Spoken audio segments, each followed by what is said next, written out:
Иван Атанасов. Известен е с прозвището Арабаджията и е български революционер, участник в Априлското въстание и Съединението на България. Революционната си дейност започва като близък съратник на Васил Левски, укрива го в собствения си дом и придружава при изграждането на революционни комитети. След избухването на въстанието, организира дружина в селото, но е заловен. В продължение на няколко месеца е подложен на нечовешки изтезания и след това освободен. Ползва се с авторитет след освобождението. Взема участие в съединението на княжество България с източна Румелия.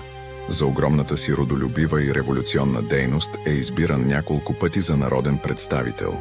Той е подпомагал създаването на повечето училища в България, защото е знаел колко е важно образованието за бъдещето на нацията. В знак на почит е издигнат негов паметник в село Цацарово.